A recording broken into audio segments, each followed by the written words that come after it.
Bismillahirrahmanirrahim. Assalamualaikum warahmatullahi wabarakatuh. The first of all, let's pray and thank unto our good of Allah subhanahu wa ta'ala, because until now we are still given health. Secondly, my faith and salutation always be given to our Prophet Muhammad sallallahu alaihi wasallam, who has guided us from the darkness to the brightness, from the stupidity to the cleverness, from Jahiliyyah era to the Islamic era, namely Islamic religion that we love. Let me introduce myself. My name is Muhammad Yukir, and then today I will explain about translating strategy. Ya, jadi saya akan menjelaskan tentang strategi penerjemahan untuk pertemuan kali ini. Yang dimaksud strategi penerjemah di sini adalah taktik penerjemah untuk menerjemahkan kata atau kelompok kata, atau mungkin kalimat penuh bila kalimat tersebut tidak bisa dipecah lagi menjadi unit yang lebih kecil untuk diterjemahkan. Nah, di sini bisa kita lihat untuk strategi penerjemahan terbagi menjadi 3 poin utama, yaitu strategi struktural, semantik, dan pragmatik. Strategi struktural. Yang pertama ada penambahan atau addition. Penambahan di sini adalah penambahan kata-kata di dalam bahasa sasaran, karena struktur bahasa sasaran memang menghendaki begitu. Penambahan jenis ini bukanlah masalah pilihan, tetapi suatu keharusan. Ya, bisa kita lihat contohnya dari bahasa sumber saya guru menjadi bahasa sasaran I am a teacher. Ya, jadi saya jelaskan untuk contohnya bahwa di dalam contoh tersebut kata dan harus ditambahkan demi keberterimaannya struktur bahasa sasaran. Jadi ini untuk penambahan. Namun saya hanya bisa menampilkan sebuah contoh karena untuk mempermudah kita dalam mengerti penambahan atau addition. Kemudian ada pengurangan atau subtraction, ya. Untuk pengurangan, ya, jadi namanya pengurangan berarti ada sesuatu yang kita kurangi dalam satu bentuk masalah. Pengurangan artinya adanya pengurangan elemen struktural di dalam BSA atau bahasa sasaran. Seperti halnya penambahan, pengurangan ini merupakan keharusan, ya. Seperti tadi yang di atas bahwa penambahan merupakan suatu keharusan, begitupun juga dengan untuk pengurangan ini merupakan keharusan. Contohnya dari bahasa sumber you should go home, ya, diterjemahkan dalam bahasa sasaran menjadi kamu mesti pulang.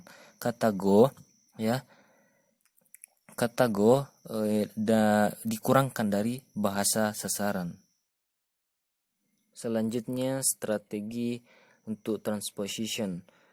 Strategi penerjemahan ini digunakan untuk menerjemahkan clause atau kalimat. Berbeda dengan kedua strategi sebelumnya, transposisi bisa dipandang sebagai suatu keharusan atau sebagai pilihan.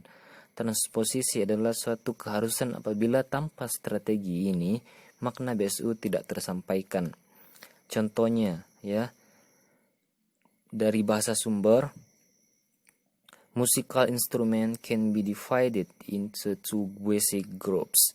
Kemudian dalam bahasa sasaran, alat musik bisa dibagi menjadi 2 kelompok besar.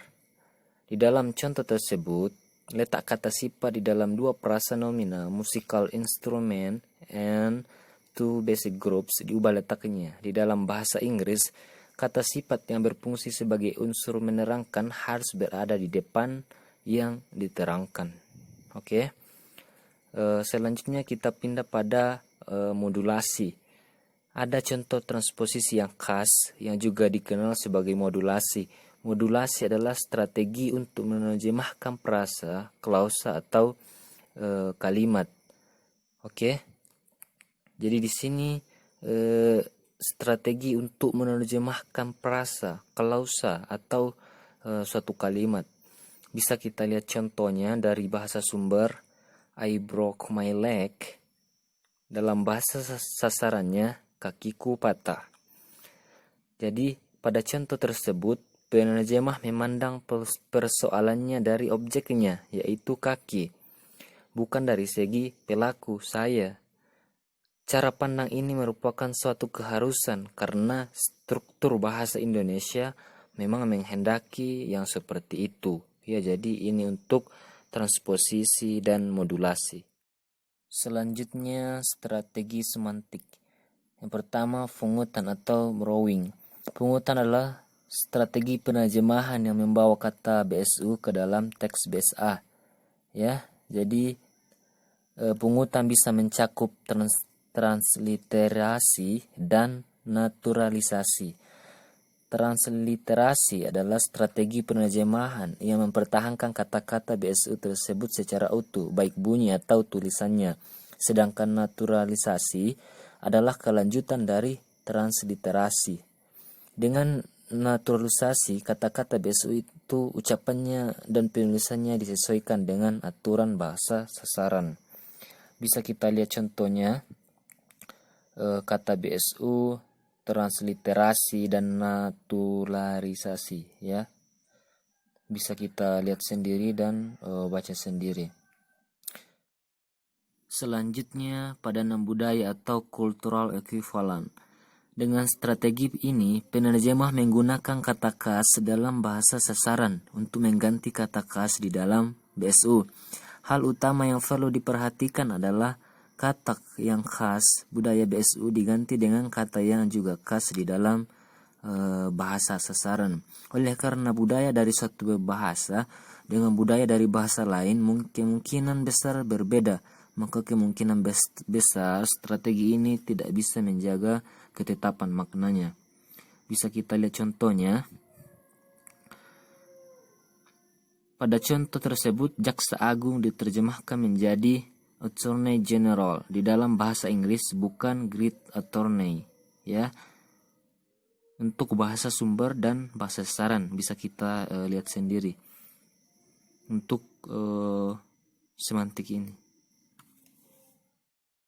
Kemudian descriptive equivalent dan confessional analysis.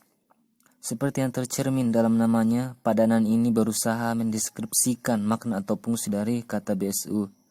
Strategi ini dilakukan karena kata BSU tersebut sangat terkait dengan budaya khas BSU dan penggunaan padanan budaya dirasa tidak bisa memberikan derajat ketetapan yang dikehendaki. Bila padanan deskriptif digunakan untuk menerjemahkan kata yang terkait budaya, maka analisis konvensional digunakan untuk menerjemahkan kata-kata umum. Bisa kita lihat contohnya. Ada BSU, gadis itu menari dengan luasnya. Kemudian dalam bahasa sasaran, the girl is dancing with great fluidity and grace. Jadi dengan strategi ini, luas bisa diterjemahkan menjadi bergerak dengan halus dan anggun, atau move with great fluidity and grace di dalam bahasa Inggris. Kemudian sinonim. Penerjemah bisa juga menggunakan kata BSA yang kurang lebih sama untuk kata-kata BSU yang bersifat umum, kalau enggan menggunakan analisis konvensional. Strategi ini diambil karena analisis konvensional dirasa bisa mengganggu alur kalimat tersebut. Jadi bisa kita lihat contohnya dari bahasa sumber dan sasaran. What a cute baby you have got. Artinya alangkah lucunya bayi Anda. Di dalam contoh tersebut, cute diterjemahkan menjadi lucu. Cute dan lucu hanyalah sinonim. Cute mengindikasikan ukuran kecil, ketampanan atau kecantikan, dan daya tarik untuk diajak bermain, ya. Jadi ini untuk sinonim. Oke. Kemudian ada namanya terjemahan resmi. Strategi lain yang sering digunakan adalah terjemahan resmi yang telah dilakukan. Untuk itu, penerjemah yang mengerjakan naskah dari bahasa asing ke dalam bahasa Indonesia perlu memiliki pedoman pengindonesiaan nama dan kata asing yang dikeluarkan oleh Pusat Pengembangan dan Pembinaan Bahasa. Contohnya, kita lihat contohnya, read only memory diterjemahkan menjadi memori simpan tetap. di dalam buku itu. Oke, dengan menggunakan strategi ini, penerjemah bisa memperoleh dua keuntungan. Pertama, ia bisa menyingkat waktu, dan kedua, ia bisa ikut serta memberi arah perkembangan bahasa Indonesia pada jalur yang benar. Kemudian ada penyusutan dan perluasan. Jadi hanya ada dua kemungkinan, kalau tidak disusutkan, diluaskan. Penyusutan artinya penyusutan komponen kata BSU. Contohnya adalah penerjemahan kata automobil menjadi mobil. Di sini elemen kata auto dihilangkan, jadi kata automobil mengalami penyusutan. Oke, contoh lain untuk perluasan ada kata whale menjadi ikan paus. Di dalam contoh ini elemen ikan ditambahkan karena kalau diterjemahkan menjadi paus saja kurang baik. Selanjutnya strategi pragmatik. Pengubahan kejelasan makna. Strategi pragmatis kedua adalah perubahan kejelasan pernyataan. Dengan strategi ini makna di BSA dibuat baik lebih eksplisit, disebut eksplisitasi, atau lebih implisit, disebut implisitasi. Dalam eksplisitasi, penerjemah secara eksplisit menambahkan komponen di dalam BSA. Sebaliknya, implisitasi meninggalkan beberapa elemen tersurat di dalam BSA dan menjadikannya tersirat. Contoh, the police officers will help the women. Yang bahasa sumbernya, poluan akan membantu ibu-ibu. Di dalam contoh ini, petugas polisi diganti menjadi poluan. Inilah contoh eksplisitasi. Jenis polisi itu dibuat menjadi eksplisit. Oke. Kemudian penambahan dan pengurangan informasi. Berbeda dengan penambahan pada strategi struktural, penambahan informasi ini dilakukan karena pertimbangan kejelasan makna.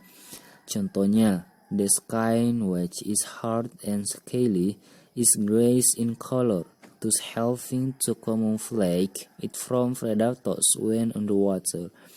Kulitnya yang keras dan bersisik berwarna abu-abu. Dengan demikian kulit ini membantunya berkamuflase, menyesuaikan diri dengan keadaan lingkungan untuk menyelamatkan diri dari predator hewan pemangsa jika berada di dalam air.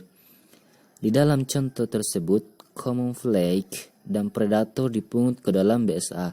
Di samping itu, informasi tambahan tentang masing-masing istilah ilmu biologi ini juga diberikan.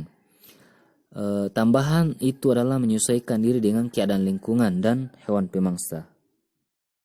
Selanjutnya, pengubahan hubungan interpersonal. Strategi pragmatik ketiga adalah pengubahan hubungan interpersonal. Pengubahan hubungan antar penulis dan pembaca ini biasa dilakukan dengan mengubah tingkat formalitas, tingkat pelibatan pembaca. Contohnya bisa kita lihat, the article will discuss democracy and developed countries. Kita akan membahas demokrasi di negara-negara maju di dalam tulisan ini. Dalam contoh tersebut, hubungan di penulis dan pembaca dalam teks BSU terasa jauh atau impersonal. Dengan dipakaikannya kata kita, hubungan itu menjadi lebih dekat di dalam bahasa sasaran. Kemudian ada namanya pengubahan ilokusi. Strategi pragmatik berikutnya adalah pengubahan ilokusi. Perubahan ilokusi mengacu pada perubahan tindak tutur, misalnya dari pernyataan menjadi permintaan. Bisa kita lihat contohnya, it is too late, it's no good for me to be here. Malam telah larut, bolehkah saya pulang? Di dalam contoh di atas, penerjemah mengubah pernyataan di dalam BSU menjadi permintaan izin di dalam bahasa sasaran. Jadi ini untuk pengubahan ilokusi sangat mudah kita pahami karena hanya dengan sebuah pernyataan kita bisa ubah menjadi suatu permintaan, sama halnya dengan contoh tadi, malam telah larut, bolehkah saya pulang? Ya, jadi ini pernyataan, namun di samping ada pernyataan ada permintaan. Selanjutnya pengubahan susunan informasi. Strategi kelima adalah pengubahan susunan informasi.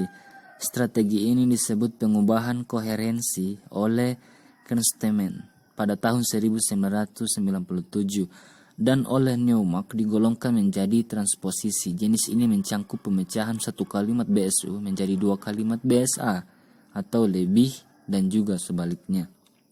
Kemudian untuk pengubahan visibilitas penerjemah, strategi berikutnya adalah pengubahan visibilitas penerjemah.